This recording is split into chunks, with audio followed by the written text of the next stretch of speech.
सहजानंद स्वामी महाराज की जय जय जय।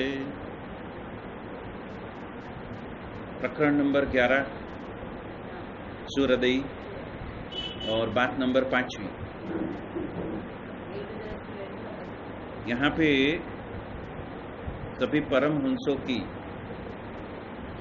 आपस की आत्मीयता किस लेवल पर थी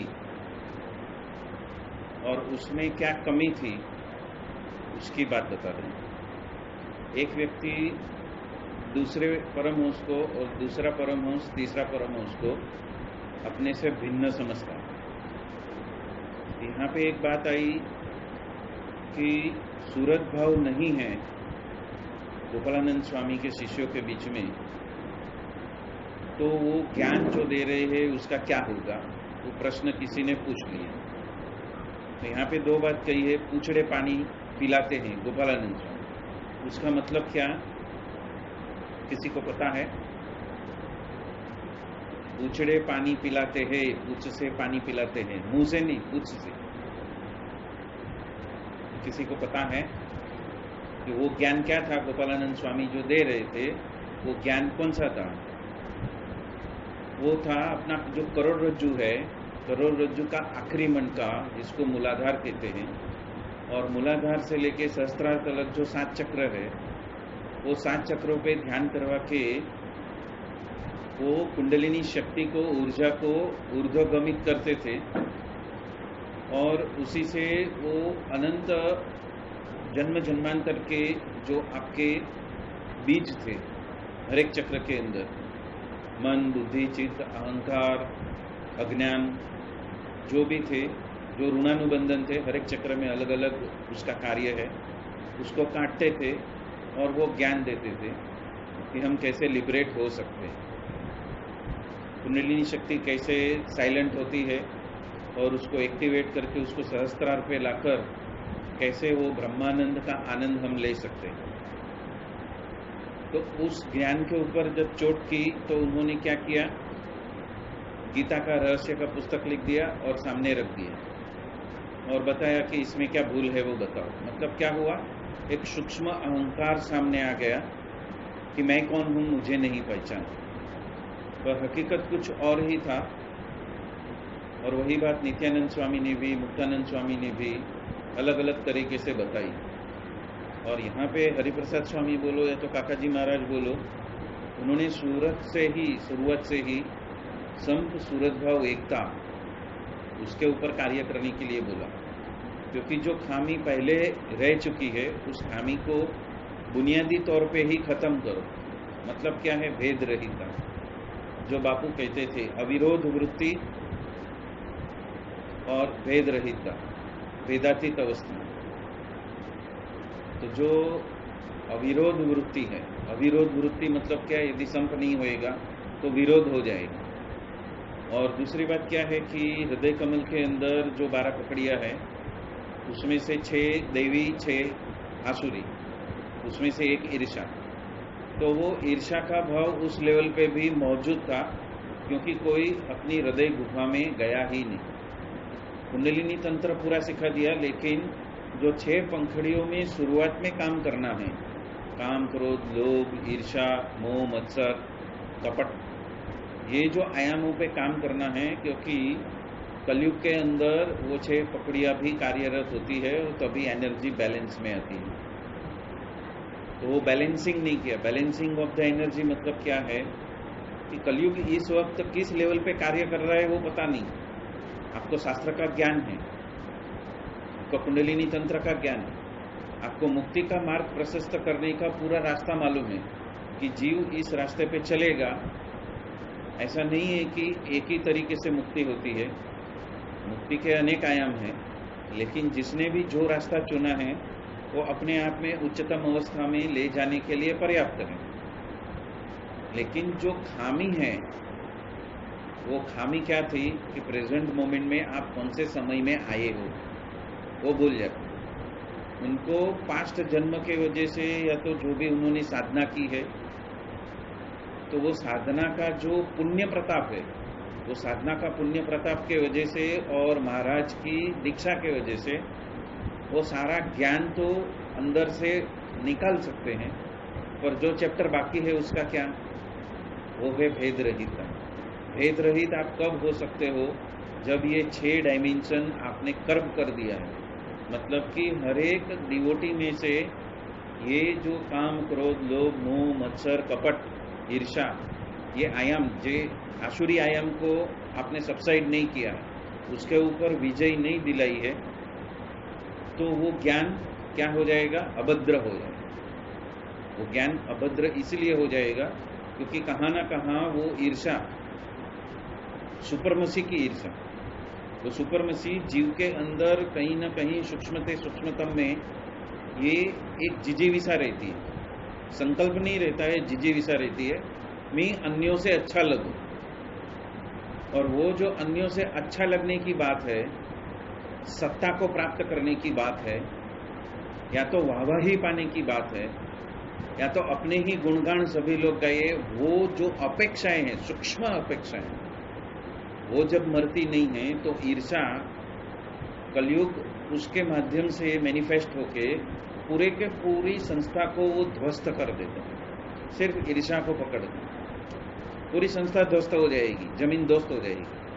कितना भी भव्य मंदिर बनाया, कितना भी भव्याति भव्य अपने समूह बना दिया भक्तों का, लेकिन समसूरत भाव एकता नहीं होगा तो क्या होगा, उसका चितार इसमें दिया है, बात नंबर 5 में।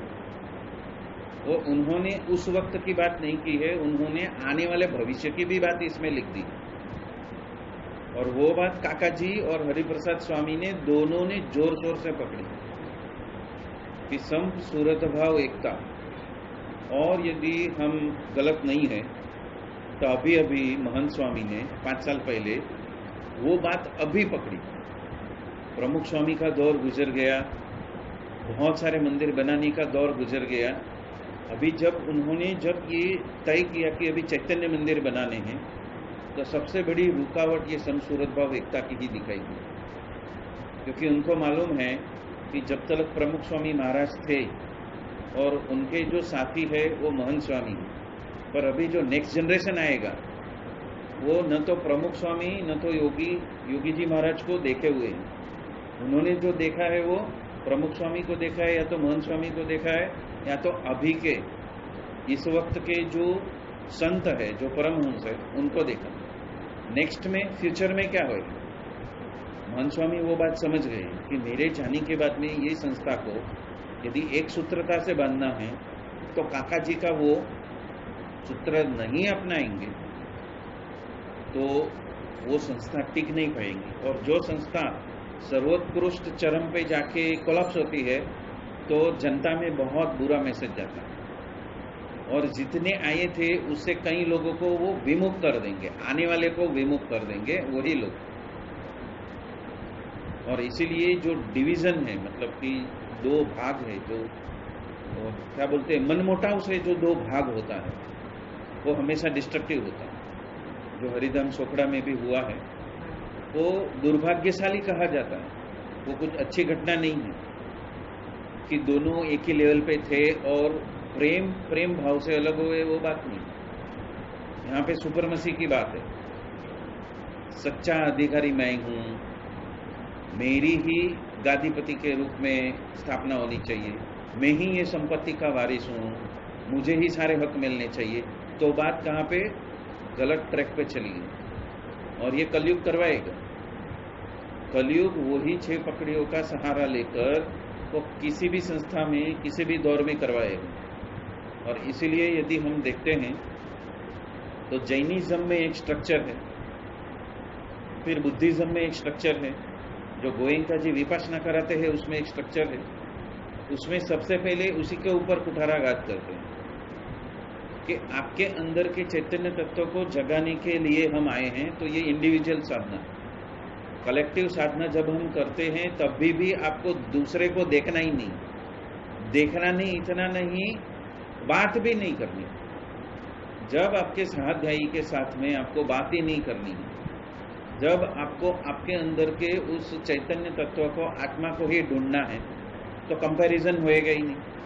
और हर एक को अलग अलग गुफा, हर एक को अलग अलग रूम दे दिए हैं, और जब सबको अलग अलग रूम दे दिए हैं और कुछ बोलना ही नहीं है, बोलने से ही तो सब बखेड़ा शुरू होता है ना। आंख बंद करके आपको मेडिटेट करना है तो अब आप बाह्य दुनिया देखोगे नहीं।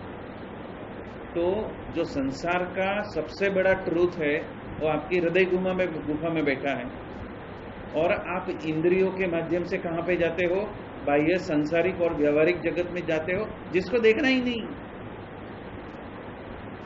जिसको संपूर्णपणे से रिजेक्ट करना है अपने होश में, वही काम आप सब लोग कर रहे हो।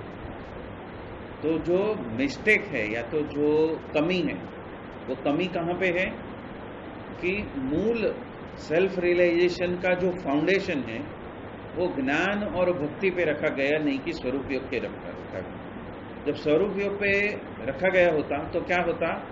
सभी व्यक्ति अपने अंदर के दिव्यता को देखते और अपनी दिव्यता को पहचान के जब वो दूसरे की दिव्यता देखते तो उनको वही दिव्यता ही दिखती।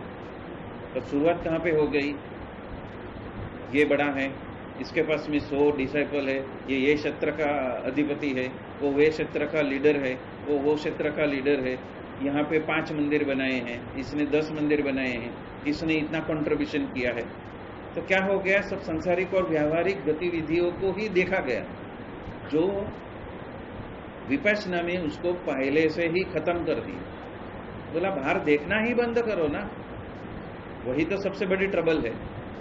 यदि भक्त को सर्वोच्च स्थिति पे लेके जाना है तो उसको ये पाथ जो है वो अकेले का पाथ है, खुद का पाथ है। अर्जुन का जिस तरह से आत्म साक्षात्कार और जो गुरु साक्षात्कार है, जिसको हम कहते हैं कृष्णं वंदे जगत गुरु, वो गुरु और शिष्य का संबंध कैसा था? मित्रता के लेवल का था।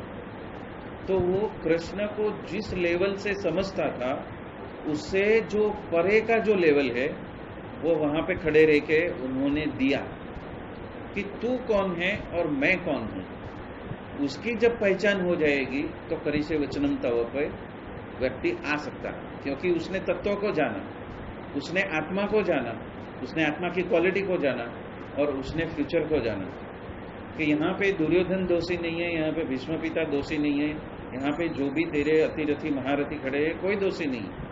दोष किसका है? धृतराष्ट्र का।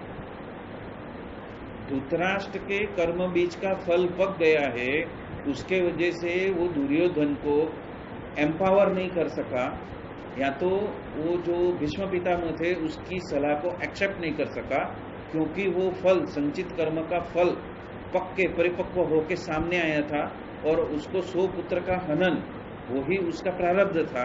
तो कृष्ण ने फिर भी क्या किया? समझाने का कोशिश किया, सभी को समझाने का कोशिश किया। द्रोणाचार्य को कोशिश किया, दुर्योधन को कोशिश किया, भीष्म पितामह को कोशिश किया। और जो प्रारब्ध आपके ऊपर नियति ने लिख दिया है उसके ऊपर ऊपरवट भगवान नहीं जा सकते। उसी बात को बताने के लिए क्या किया? अर्जुन को ये सत्य बताया कि तू कुछ नहीं है, और ये जो धुरंधर खड़े हैं, सत्ताधीश खड़े हैं, वो ना बोलने वाली उसकी प्रारब्ध की ताकत नहीं है कि वो ये शस्त्र रख के संधि कर ले, क्योंकि वो प्रारब्ध फल पक रहा है। उसी तरह इस वक्त इस धरा पे इस वक्त जो जरूरी है वो क्या है?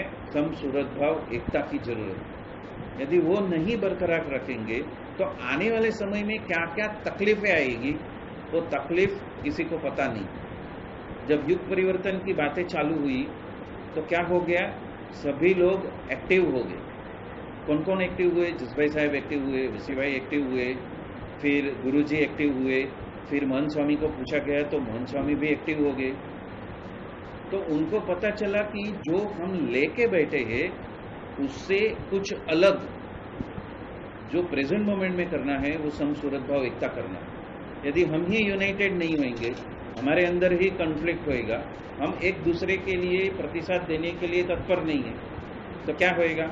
एक कहेगा नहीं बुधवार बोलेगा, दूसरा बोलेगा नहीं गुरुवार बोलेगा, तीसरा बोलेगा नहीं अभी शुक्रवार को करेंगे, चौथा बोलेगा अभी मेरे पास में टाइम नहीं। तो क्या होएगा? हम तत्पर नहीं है प्रतिसाद देने की। उनका फोन आया तुरंत प्रतिसाद, yes I am ready. 15 minute इधर उधर, दो जो वाक्य है वो कम पढ़ेंगे, या तो मेडिटेशन को एलिमिनेट करेंगे आज के दिन, लेकिन जो तैयारी है उसमें हमें प्रतिसाद देना है। प्रेजेंट मोमेंट को प्रतिसाद देना कभी तैयार होंगे कि हम सूरत भाव और आत्मीयता से चलेंगे। फिर वहाँ पे मैं ये नहीं बोल सकता हूँ नहीं मेरी मम्मी सोई है, यदि सोई होती तो भी उठा था, जगा था, भैया जाग जाओ मुझे जाना है। तो यहाँ पे जो बात कही है सूरत भाव की, वो परमहंस के लेवल की बात कही है कि परमहंस के आपस में नित्यानंद स्वामी, मुक्तानंद स्वामी, गोपालानंद स्वामी, वो सूक्ष्म अहंकार कैसे मैनिफेस्ट होता है और जो समझना है वो नहीं समझ सकते। क्या वो महाराज की अंतर चेतना में, मतलब की मूर्ति में डूब के उनका जो अभिप्राय है या तो उनकी अनुभूति है वो सब समझ नहीं सकते थे? वही प्रॉब्लम था कि वो लोग हार्ट में गए नहीं। गोपालानंद स्वामी ने भी कुंडलिनी तंत्र का ध्यान मेडिटेशन सिखाया, पर हृदय की गुफा में गई नहीं, फिजिकल हार्ट की गुफा में गई नहीं। कल ही एक ग्रुप के अंदर बात हुई, वो ग्रुप के अंदर सीधा आज्ञा चक्र में जाते हैं और वहां ही मेरी बहस होगी। आप सब कई गुरु आपको सीधे डायरेक्ट आज्ञा चक्र में लेके जाते हैं, आज्ञा चक्र में लेके जाके वहां पे आत्मा आती है, ओके नो डाउट, आत्मा और परमात्मा का वहां पे सीट है, लेकिन हृदय चक्र, फिजिकल हृदय के अंदर जो आपकी ये 6 पखुड़ियां है और वहां पे जो कर्म बीज, संचित कर्म के बीच कारण शरीर पड़ा हुआ है, वो भस्म होएगा ही नहीं, आप वहां पे जाते ही नहीं हो। जो ही जन्म मरण का कारण है, जहाँ पे चित्त शून्य होता ही नहीं है, और सीधे आज्ञा चक्र में जाते हो, समाधि हो जाएगी। आपको समाधि करानी है, शिष्य बटोरने हैं, शिष्य खड़े हो गए, बटोर लिए, सभी ने आज्ञा चक्र में समाधि कर ली। फर्क क्या होएगा? जन्म मरण के चक्कर में गुरु और शिष्य अभी भी पड़े हुए। बहुत बड़ी बहस हो गई। वो मुद्दा वो पकड़ पाए नहीं पकड़ पाए वो बात अलग है, पर ये मुद्दा यहाँ पे गुरु जी की कृपा से या तो स्वामीनारायण की कृपा से ये बात काकाजी महाराज को भी बहुत पहले से, हरिप्रसाद स्वामी को बहुत पहले से मालूम थी, क्योंकि वो त्रिकाल दृष्टा थे, वो विजनरी पुरुष थे कि क्या करेंगे तो ये टिकेगा। अब बहुत बड़ा बुर्ज खलीफा बना दो, लेकिन धरतीकंप आया तो वो धड़ाम हो गया, तो फायदा क्या? तो विजनरी पुरुषों ने क्या किया? उसको अर्थक्वेक प्रूफ बना दिया, अर्थक्वेक प्रूफ बना दिया। अभी सुनामी आके पूरा दुबई बह जाएगा तो वो बुर्ज खलीफा खड़ा कहां पे रहेगा?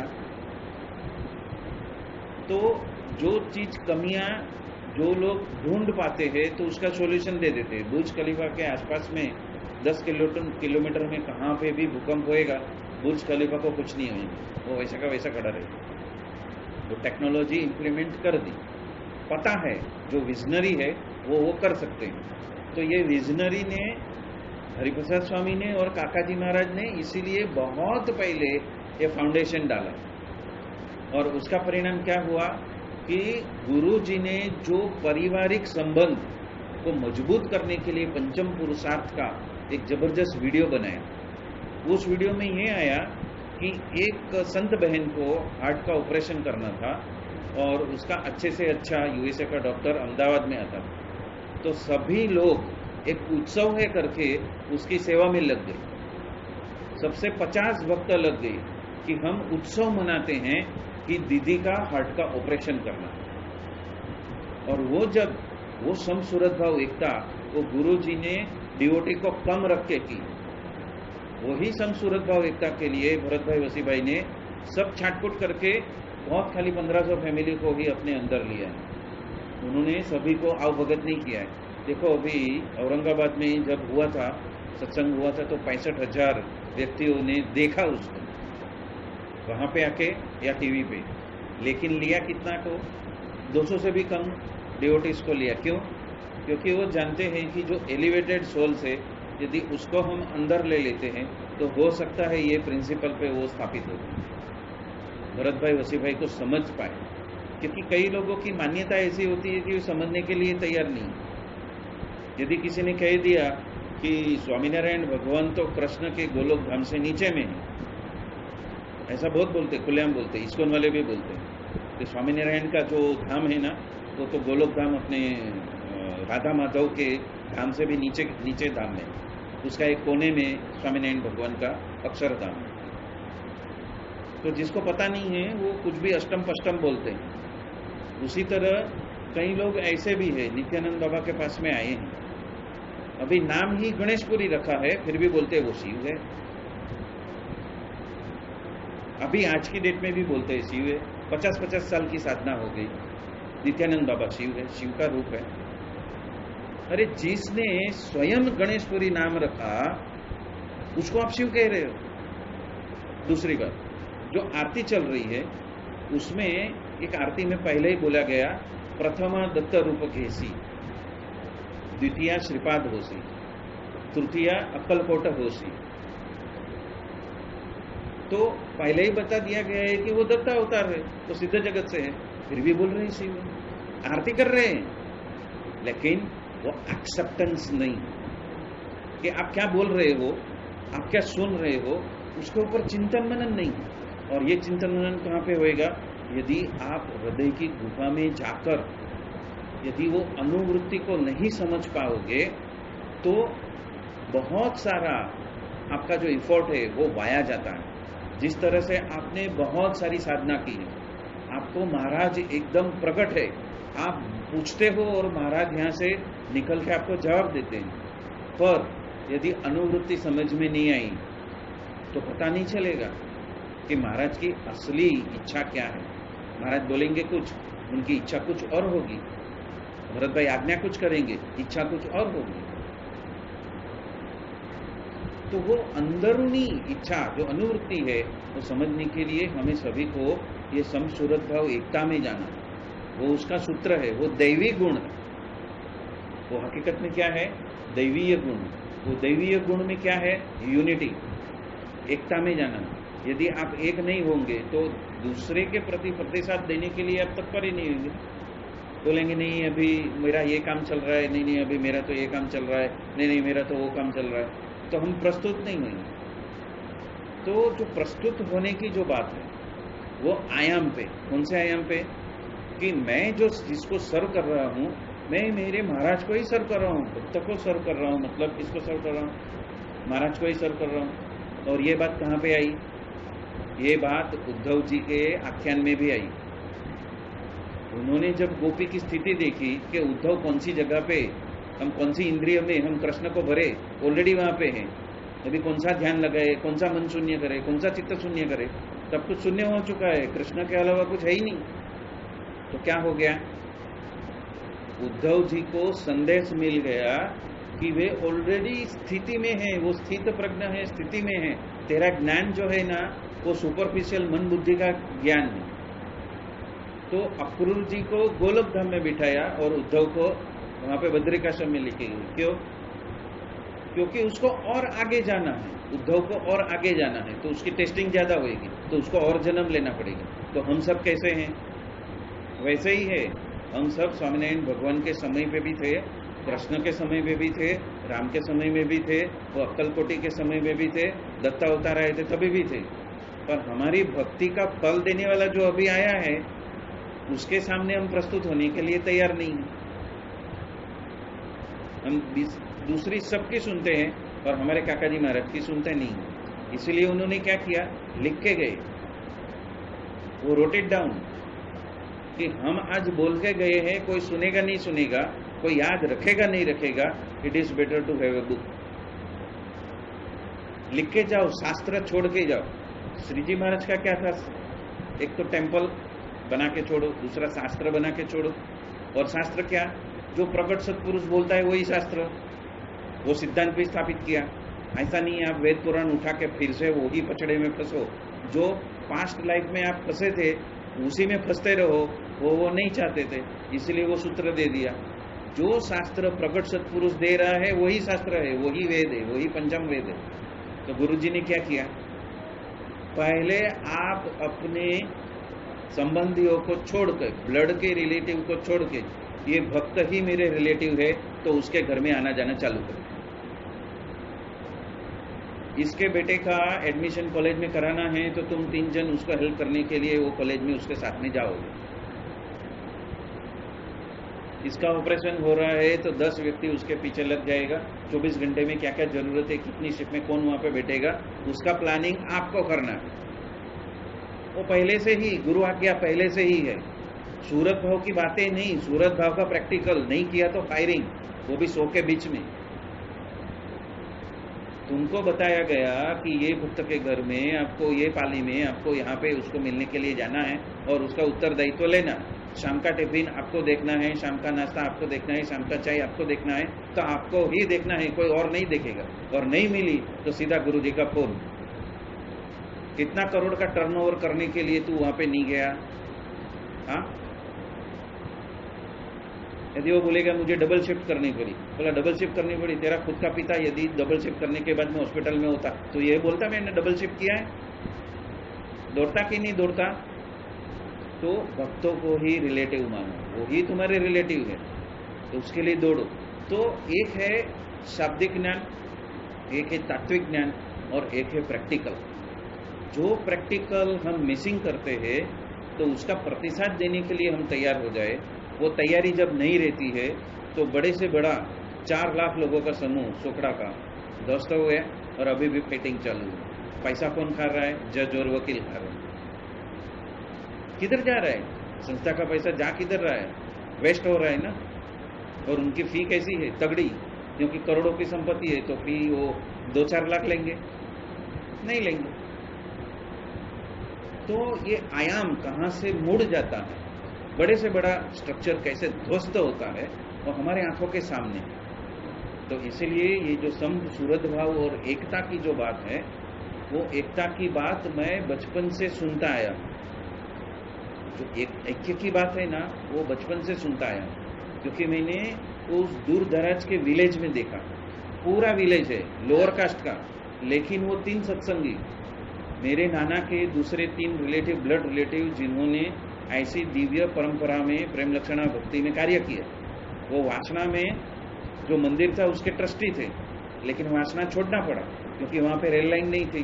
तो वासना को छोड़ के जो गांव में आए, वहाँ पे रेलवे ट्रैक था, जिसके वजह से वो चाहते थे कि मेरे बच्चे अभी जो बड़े हो गए हैं उनको अच्छी एजुकेशन मिले और वो शहर में जाके वो एजुकेशन लेके आए। तो वो छोड़ना पड़ेगा ना, वहाँ पे कोई स्कूल कॉलेज है ही नहीं।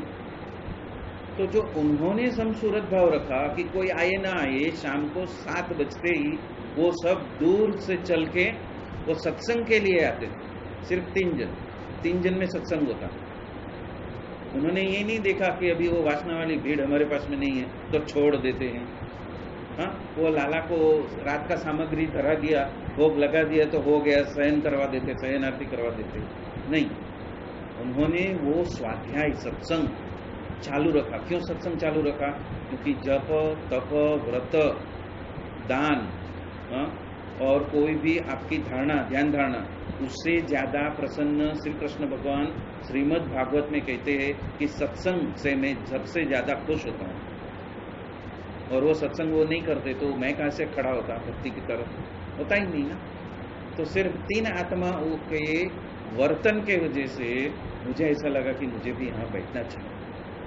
भले समझ में आवे ना आवे, लेकिन सुनना चाहिए। तो वो जो उनका 3 जन का जो सूरत भाव था कि कितनी भी बारिश होने दो, कितनी भी धूप होने दो, कितनी भी तबीयत खराब होने दो, लेकिन किसी का हाथ पकड़ के भी सत्संग में आके हर रोज 7 बजेगा तो उनका सत्संग चालू ही है। तो वो जो कंटिन्यूटी, जो सततता, जो भरत भाई भी कहते हैं कि आप एक छोटी सी सेवा करते हो पर उसमें सततता मेंटेन करो, भले छोटी है लेकिन वो सेवा है और उसको मेंटेन करो। तो ये जो संत सूरत भाव एकता का जो फाउंडेशन जो डाला है वो प्रैक्टिकल में नहीं आएगा।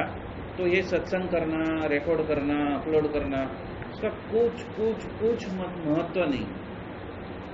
प्रतिसाद देना चालू करो आप, भले आपको पता चले नहीं चले, भले आप राम को मानते हो, कृष्ण को मानते हो, शिव को मानते हो, पर यहाँ पे आके तो कम से कम सहृदयी बन के वो जो बता रहे हैं उसको फॉलो करो, उनकी आज्ञा का पालन करो।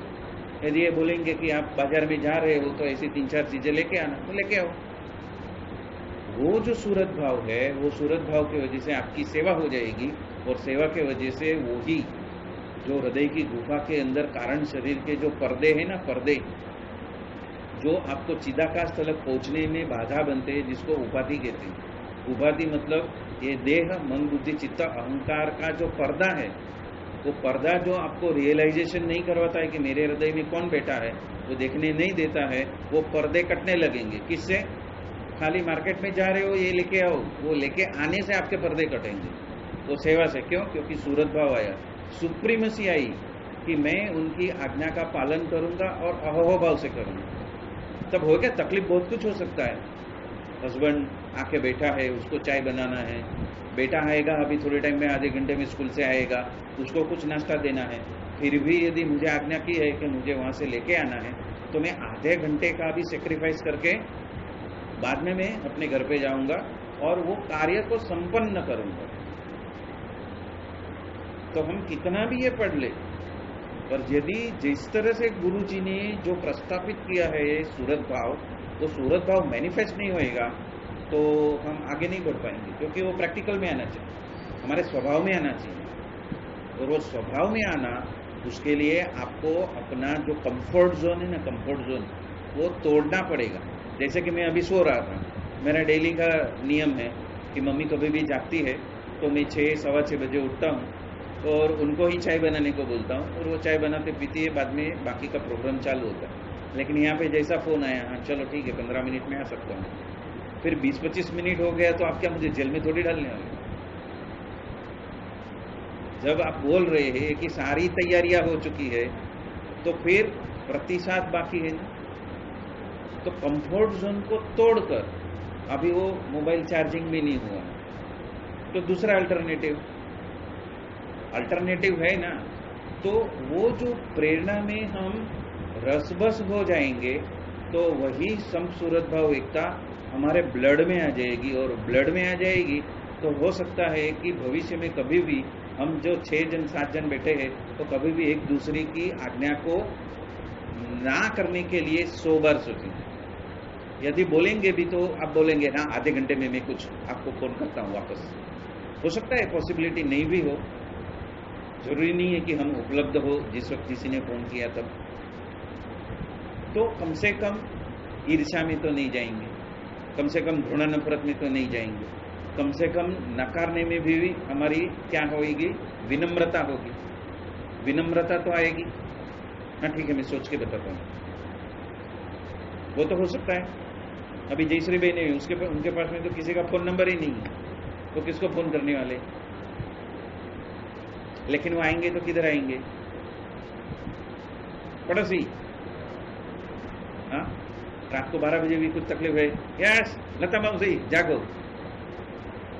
तो वो जो भरोसा है, वो जो संबंध है, वो ही समसूरत भाव एकता, कि जहां पे हम ये आसुरी गुणों को सबसाइड करके हम भक्तों के प्रति प्रतिसाद देने के लिए जागरूक हो जाए, प्रतिसाद देने के लिए।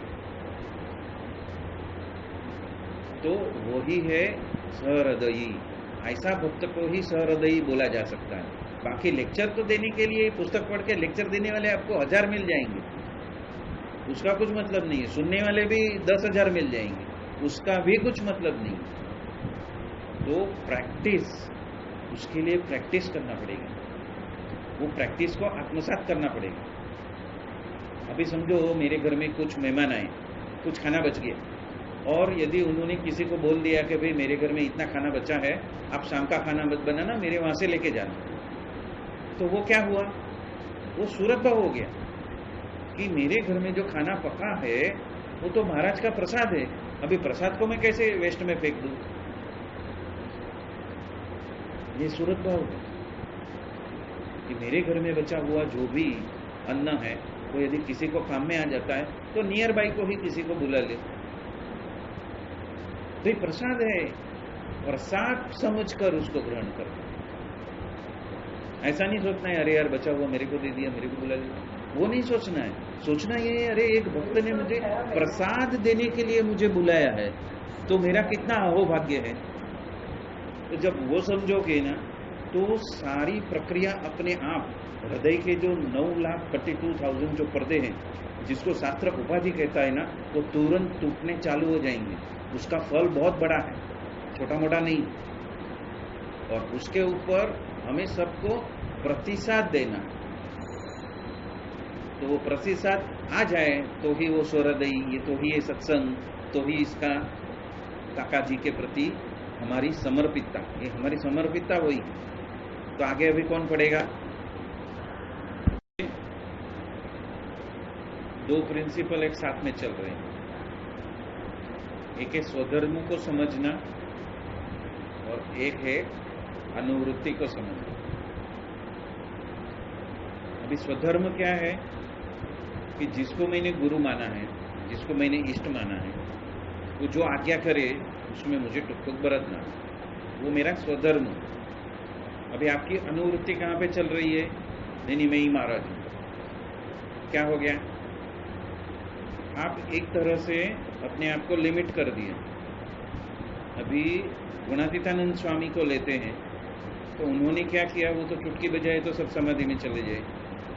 जितना ऐश्वर्य महाराज का है उससे भले कम, थोड़ा कम गुणातीतानंद स्वामी का है, पर वो पावर उनके पास में भी था, फिर भी उन्होंने वो किया नहीं। उन्होंने क्या किया, जूनागढ़ में भेजा तो वो जूनागढ़ गए, जहाँ पे कोई जाने के लिए तैयार नहीं था।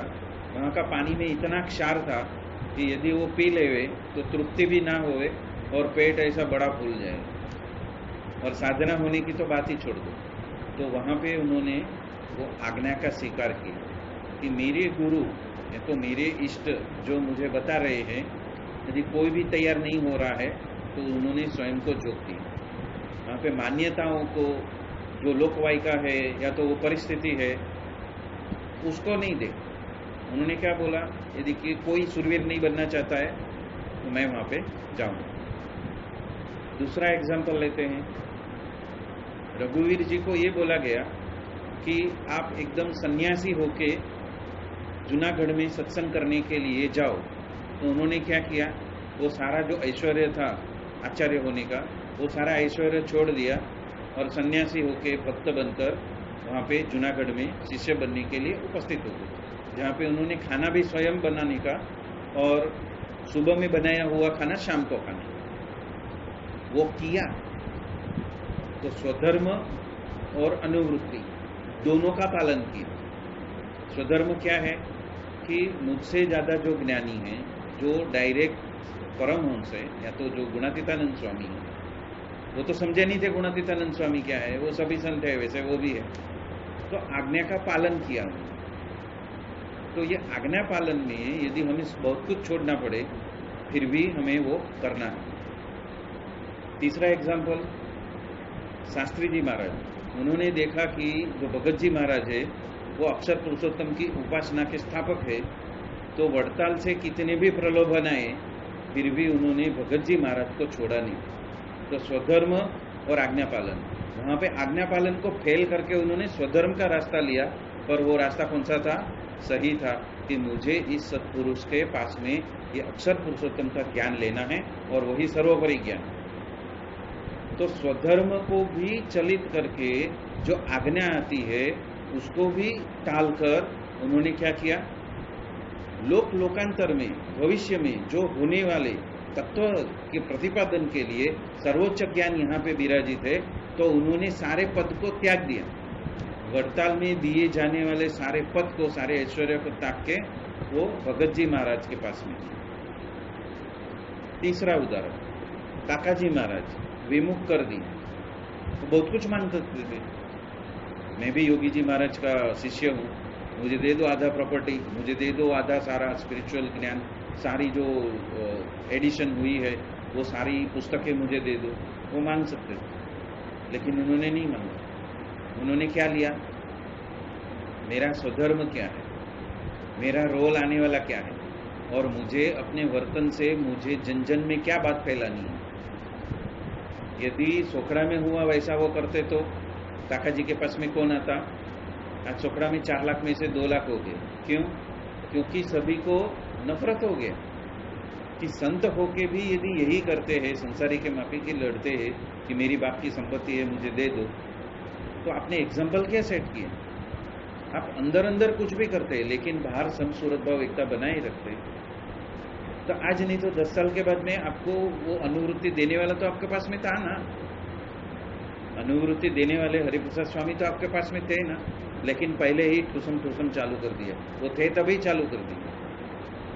तो होता क्या है कि कभी वो जो रिपार्केशंस आते हैं समाज के अंदर, या तो जो आपकी छवि जाती है वो कितने आत्माओं को उस अक्षर पुरुषोत्तम की साधना से आपने वंचित कर दिया। अभी क्या हरिप्रसाद स्वामी खुश होंगे? आपको निमित्त बनाया था कि 4 लाख का आप 6 लाख करो और सबको अक्षर पुरुषोत्तम की साधना में इस जन्म में लेके जाओ, तो कम से कम आने वाले 4 जन्म में तो कम से कम वो अक्षरधाम पहुंचेंगे। आपने वंचित कर दिया। आपका वर्तन क्या है? तो स्वधर्म और अनुवृत्ति, और वहां पे आपको डिसाइड करना है कि क्या उचित है क्या अनुचित है। तो कलयुग आपके अंदर से कार्य करके गया, और वही मैंने सुना जब हमारे सिद्ध योगा परंपरा के श्री गुरुमाई ने 2023 में एक बात बताई कि do not waste a nano second for your sadhana. साधना करने के लिए आप नैनो सेकंड, सेकंड का 1000वां भाग भी आपको वेस्ट नहीं करना है। तो उसके ऊपर मैंने चिंतन मनन किया कि गुरुमाई ऐसा क्यों कह रहे हैं। तो मुझे पूरी कंप्लीट साइकिल मिली, 26,000 साल की युग परिवर्तन की साइकिल, वो मेरे सामने आ गई। क्योंकि आप जो प्रश्न डालते हो यूनिवर्स में उसका आंसर आता है, भले 2 महीने बाद में आया लेकिन आया। तो वो जो उसको मैंने सुना समझा, तो मुझे क्रियायोग वाले का बात याद आया। क्रियायोग वाले क्या कहते थे, महाअवतार बाबा के जो शिष्य थे वो क्या कहते थे कि अभी 21वीं सेंचुरी में ऐसा युग आएगा जहाँ पे 2000 साल बहुत ही गोल्डन पीरियड होगी। वो याद आया। फिर याद आया राम कुमार शर्मा जो गायत्री परिवार के थे, उन्होंने तो युग परिवर्तन का कितना बड़ा ढोल पीटा था, वो भी याद आया। तो फिर गुरुमाई ने ये बात क्यों कहा इतने सालों के बाद कि नैनो सेकंड भी साधना के लिए वेस्ट मत करो।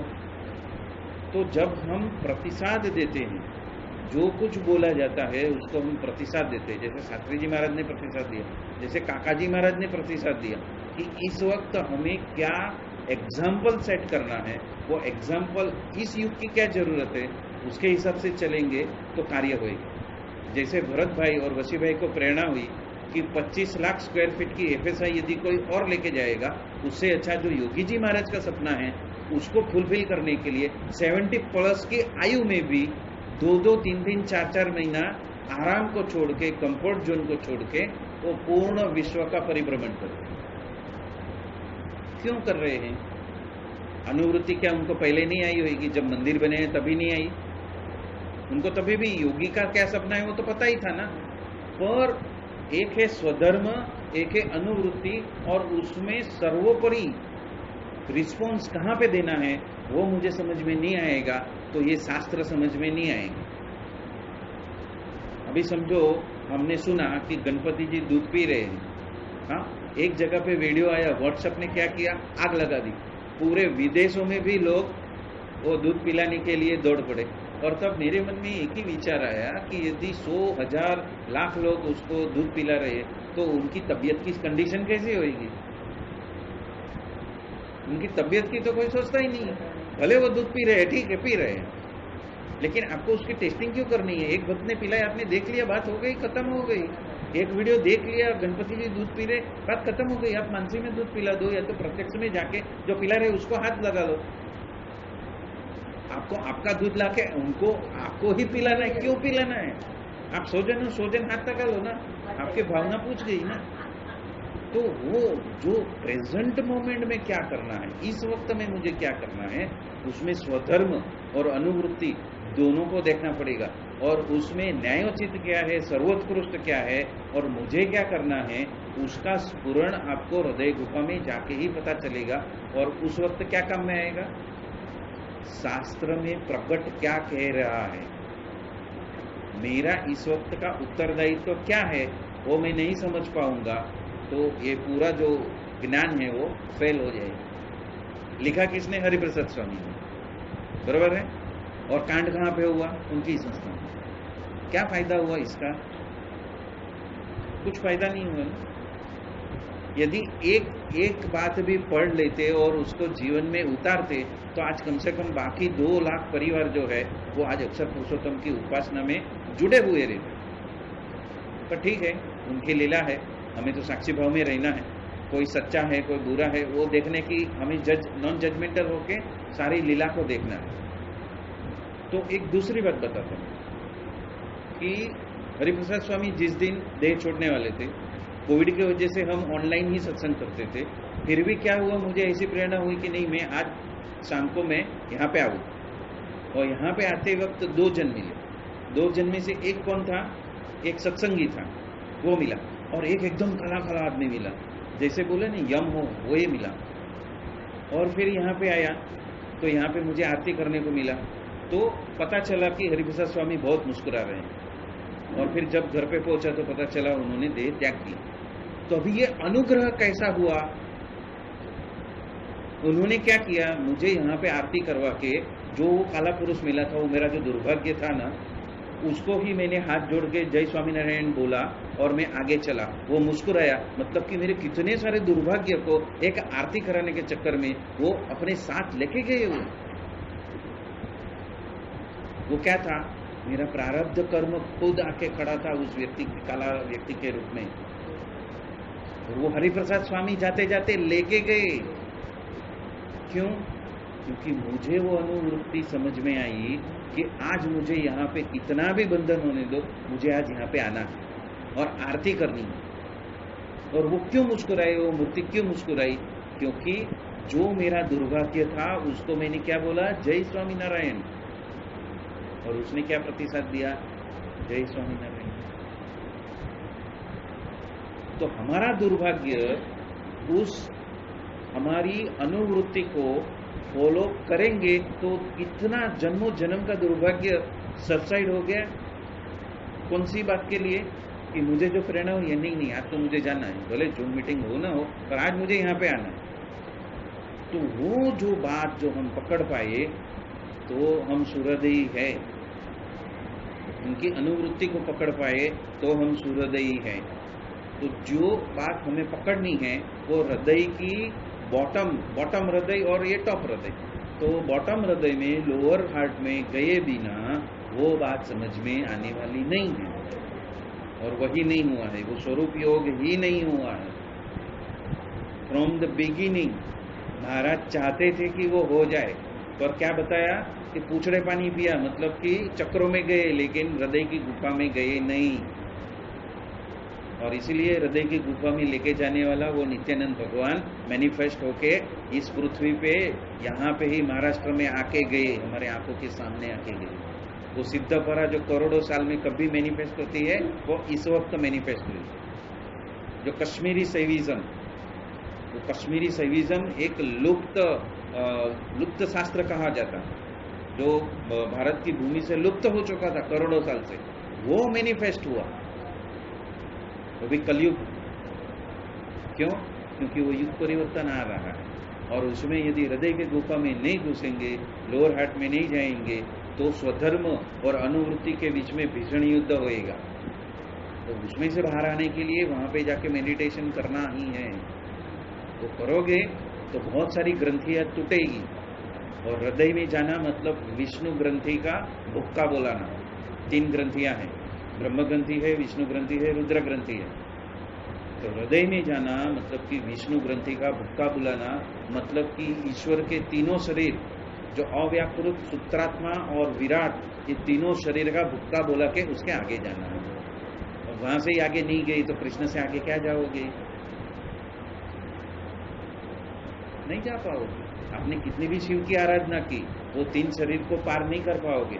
आप स्थूल, सूक्ष्म और कारण को ही नहीं भेद रहे हो, तो वो भेदने के लिए आप प्रस्तुत कभी होगे? समाधि हो जाएगी, आज्ञा में जाओगे, समाधि हो जाएगी। आप तो देखिएगा, आप बातचीत भी करने लगोगे, सिद्धियां आएगी और फंस जाओगे, नरक का द्वार खोल दोगे। जो लास्ट टाइम मैंने बोला था ना, ऐसा आत्मा सामने हाथ में दिखाएगा, क्या फायदा?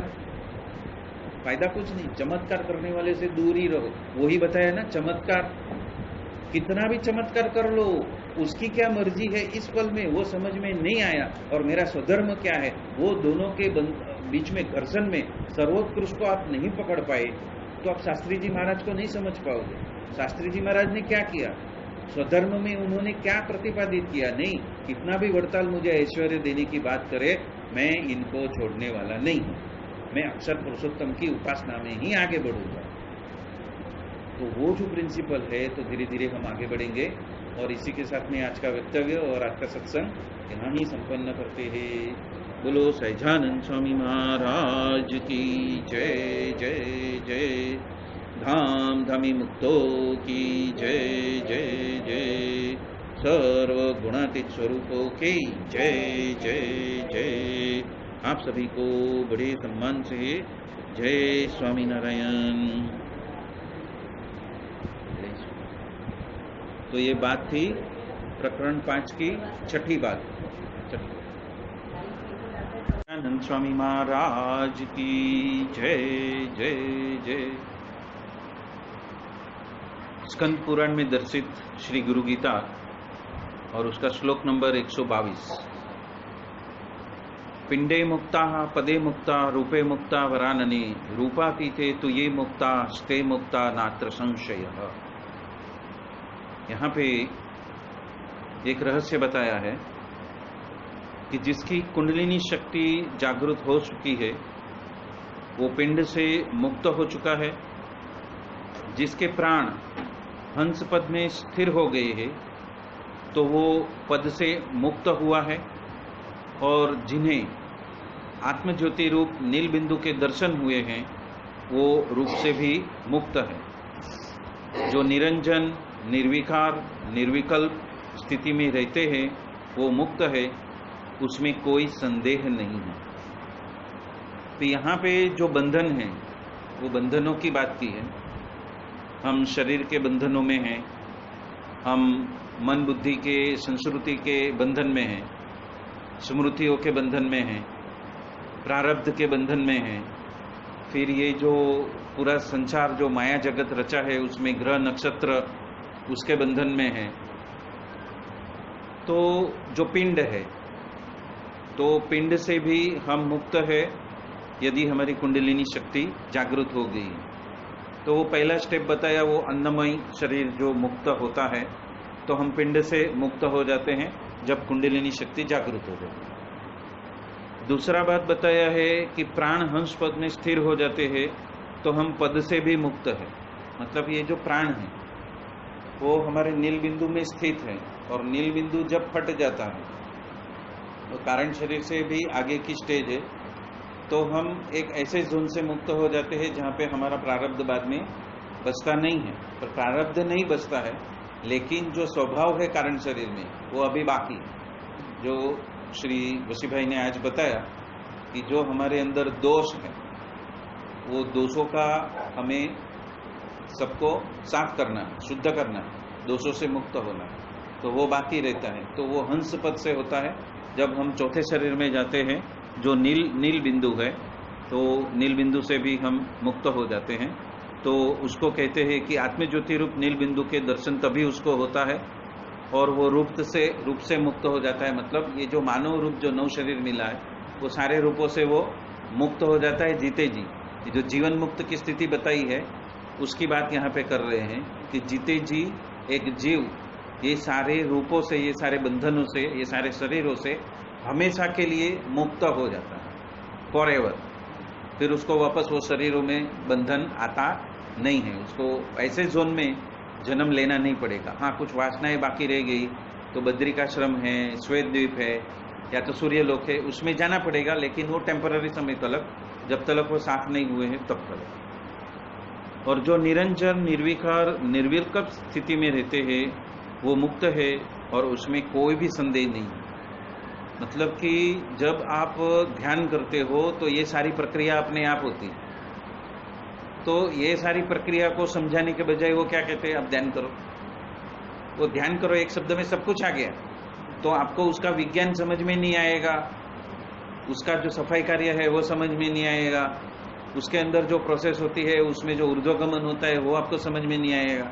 आपने ध्यान किया उसके बाद की स्थिति आपकी बहुत आप ऊर्ध्वगति में चले गए, लेकिन मन बुद्धि यदि उसको तपास करने की कोशिश करेगा तो आपको लगेगा अरे कुछ नहीं हुआ, कुछ नहीं हुआ नहीं, बहुत कुछ हो गया, मन बुद्धि को समझ में नहीं आएगा। वो बात यहाँ पे 122 में बता रहे हैं कि उसमें संशय मत करना। हम क्या करते हैं, संशय करते हैं, अरे मेरी इतने साल की साधना हो गई अभी भी मैं तो वहाँ का वहाँ ही हूँ, मेरा घर भी वैसे ही है, मेरे परिवार वाले भी वैसे है। तो हम कंपैरिजन स्टार्ट करते हैं खुद से, अपनी संपत्ति से या तो अपने परिवार से। तो वो बंद कर दो।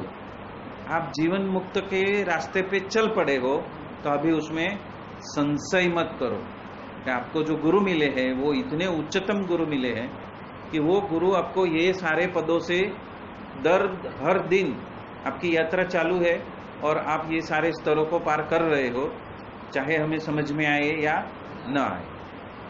आगे चलते हैं, श्लोक नंबर 149।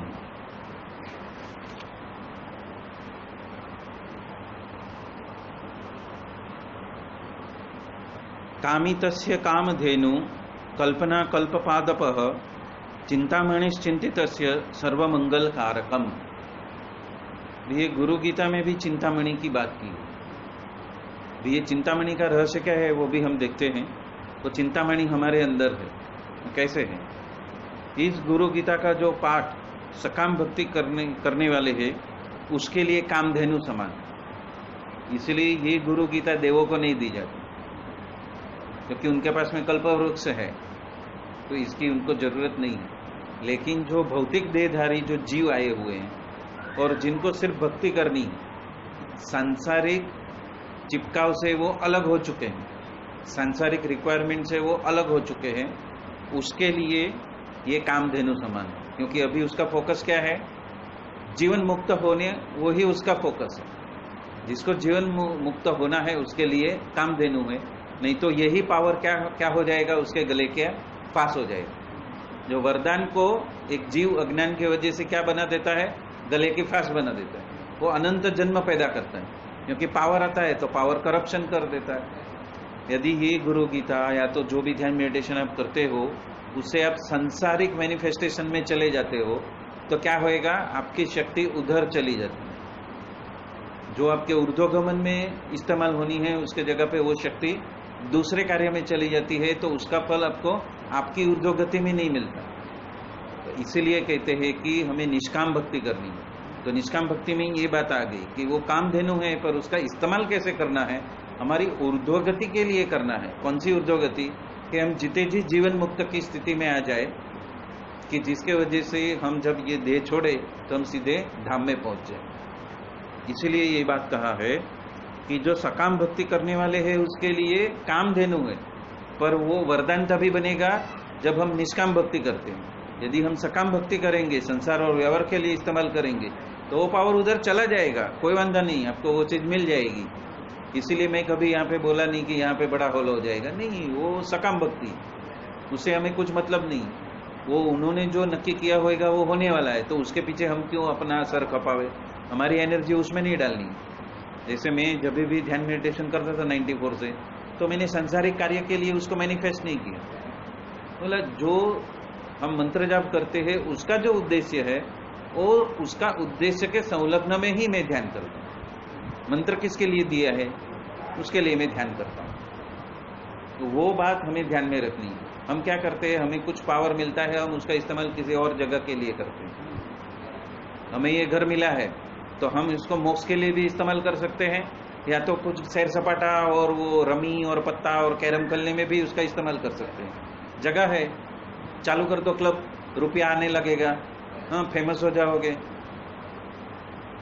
सभी मौसी करते आएंगे, यहाँ पे पैसा देके जाएंगे।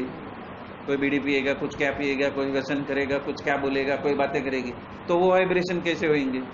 तो इसीलिए कहा है कि इस गुरु गीता का पाठ सकाम भक्ति करने के लिए कामधेनु समान है, पर गुरु कहते हैं यहाँ पे रुक जाओ, इस कामधेनु का इस्तेमाल संसारिक और व्यावहारिक जगत के लिए नहीं करना है।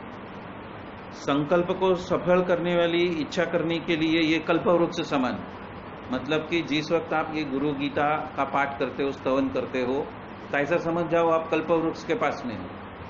आप भरत भाई वसी भाई के पास में बैठे हो तो समझ जाओ आप कल्पवृक्ष के पास में बैठे हो, और वहां पे यदि कुछ संकल्प हो गया तो उसको मैनिफेस्ट करने के लिए सारी शक्ति उसमें चली जाएगी। इसीलिए गुरु क्या करते हैं? आप कितने भी संकल्प लेके वहां पे गए, आप संकल्प रहित हो गए, उनके सामने गए तो संकल्प रहित। वो सबसे बड़ी कृपा है, वो सबसे बड़ी कृपा है कि आप यहाँ से 100 प्रश्न लेके गए और आपको ये चाहिए, वो चाहिए, वो चाहिए, वो चाहिए, और वो जैसे आप उनके पास में गए वो संकल्प रहित कर देते। हाँ, तो इसीलिए वो उड़ाते हैं, क्योंकि उनको मालूम है कि यदि उसके संकल्प को यहाँ पे मैनिफेस्ट होने दिया तो वो भटक जाएगा, जीवन मुक्त होने के बजाय वो दूसरा कार्य करने लगेगा, उसमें संलग्न हो जाएगा, वो पावर में फंस जाएगा, पैसा, कीर्ति, नाम, उसमें सब वो घुस जाएगा, उसके पीछे उसकी 60 पेड़ी डूबेगी। बोला फुकट का मिल रहा है ना, बैठे बैठे मिल रहा है ना, तो क्या करने का है, ये प्रॉपर्टी है, उसका फायदा उठाओ। और कई लोग किसमें घुस जाते हैं, वो योगा का क्लासेस चालू कर देते हैं, चलो पैसा लो, हाँ चलो हम सिखाते हैं, टीचर बन जाते हैं। कोई हीलिंग में और घुसता है आगे, हाँ जैसे वो फील्ड में घुसेगा ना, सभी के प्रॉब्लम सॉल्व करना है, वो प्रॉब्लम सॉल्व करने में वो हीलिंग में घुसेगा, हीलिंग में घुसेगा तो 100 प्रकार की हीलिंग है, तो उसमें घुसता ही जाएगा, ये सर्टिफिकेट, वो सर्टिफिकेट, फलाना सर्टिफिकेट, ये डिग्री, वो डिग्री, फलाना डिग्री, डिग्ना डिग्री, PhD, डॉक्टरेट, सब में घुसेगा वो।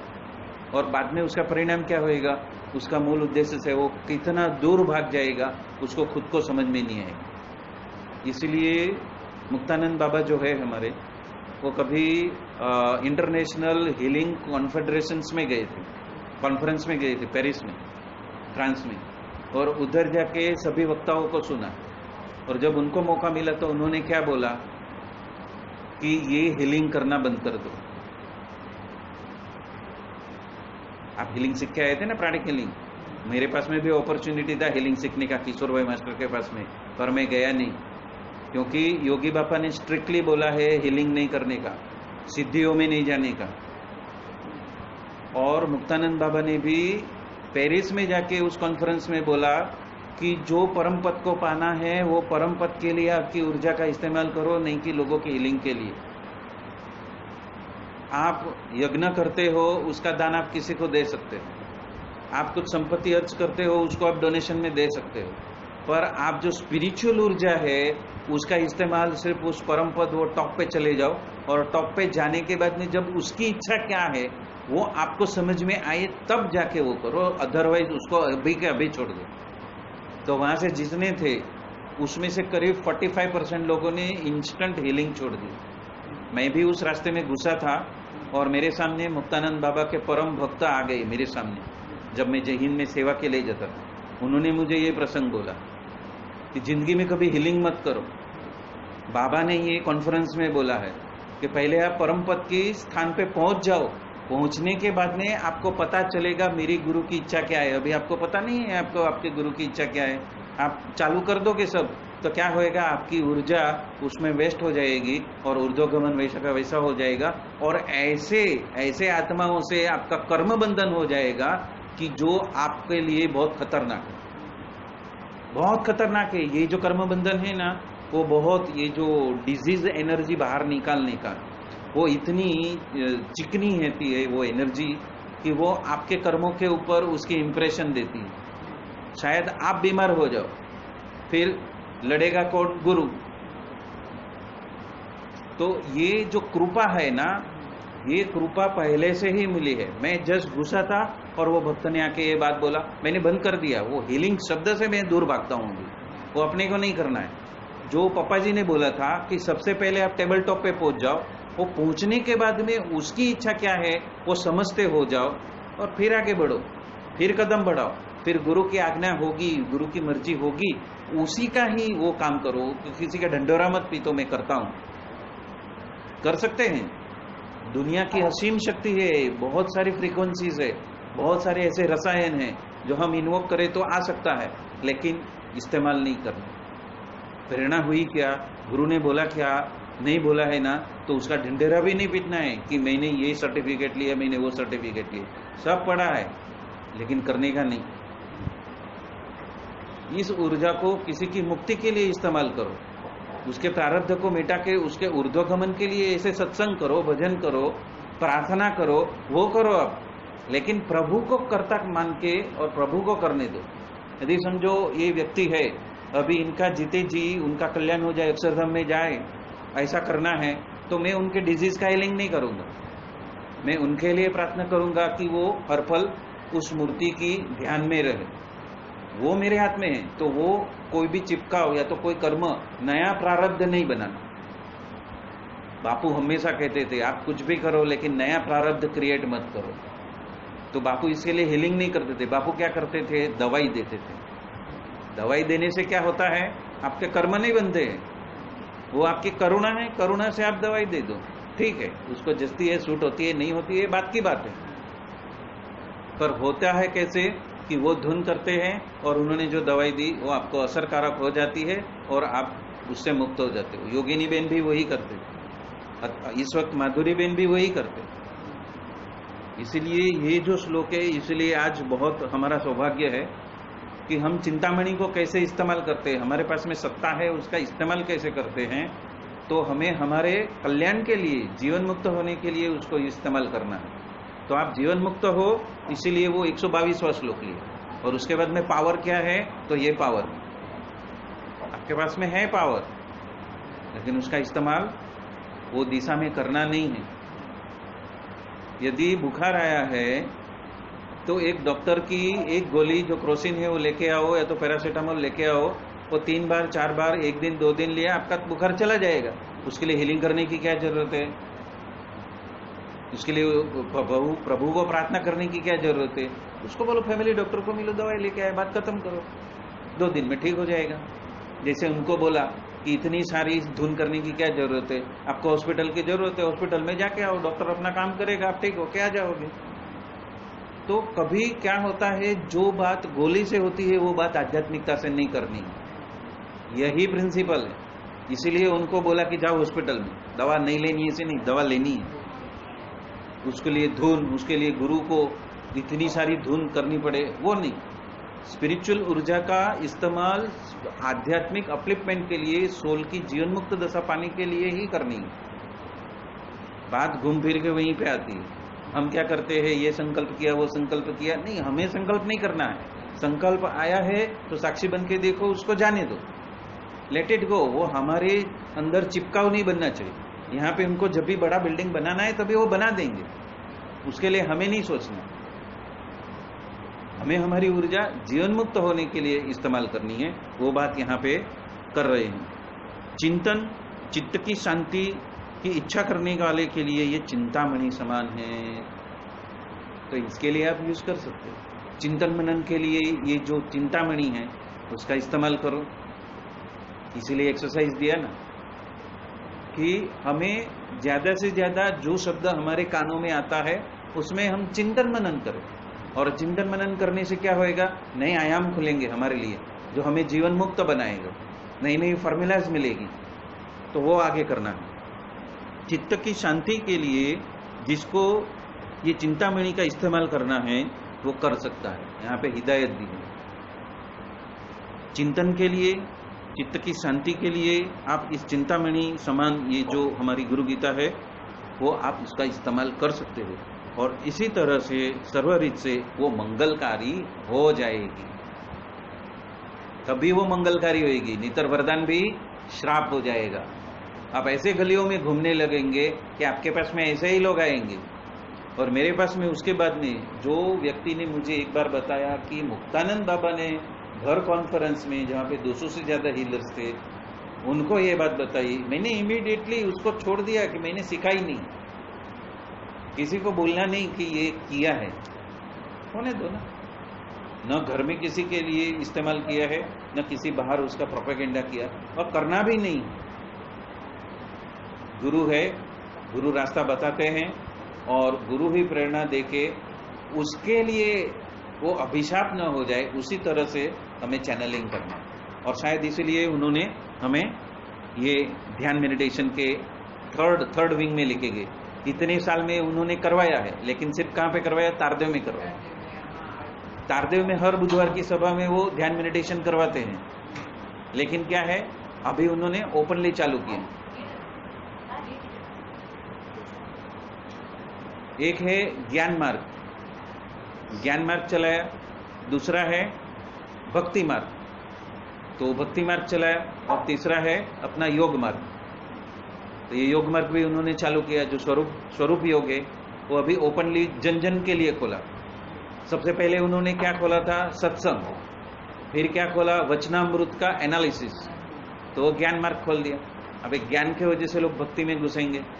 कल का जो वचनामृत था वो किसके लिए था, कि आप अपने होश में इस तरह से आ जाइए कि इतने सारे जन्म जन्मांतर में घूमने के बजाय आप सीधे सीधे भगवान की भक्ति जो गुरु मिले है उसमें संलग्न हो जाओ। और वही बात ये श्लोक नंबर 149 भी बताता कि हमें जो कृपा मिली है उसको मंगलकारी बनाना है, वो बात करते हैं।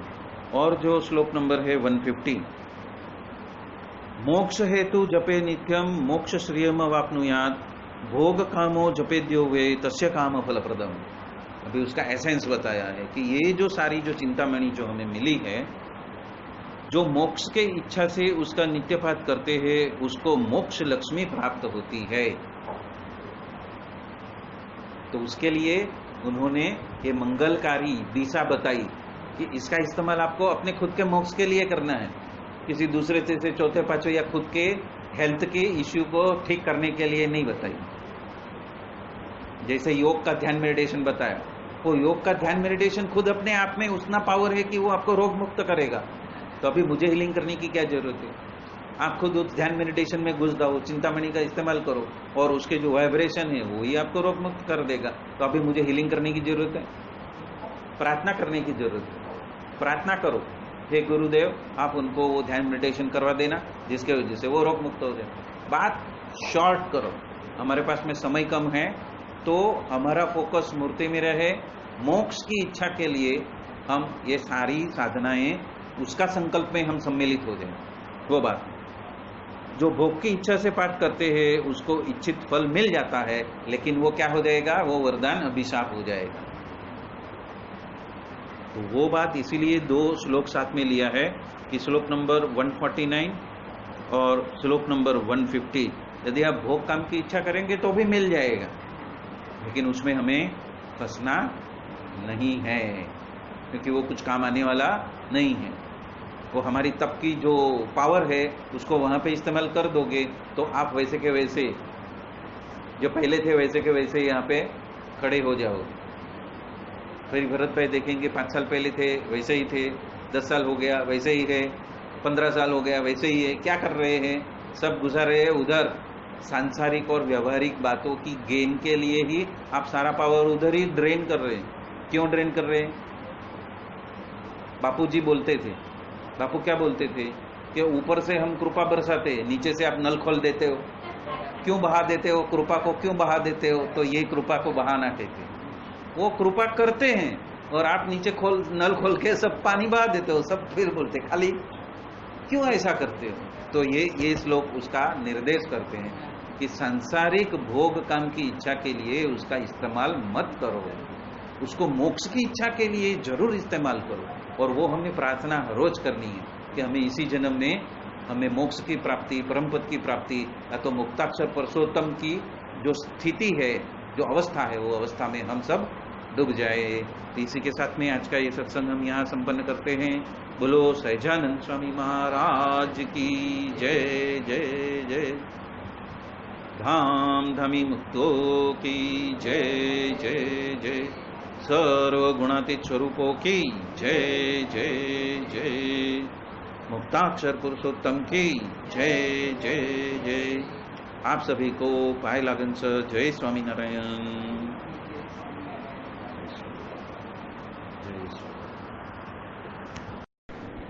सहजानंद स्वामी महाराज की जय जय जय। प्रकरण नंबर 11 सूर्योदय और बात नंबर 5वीं। यहाँ पे सभी परमहंसों की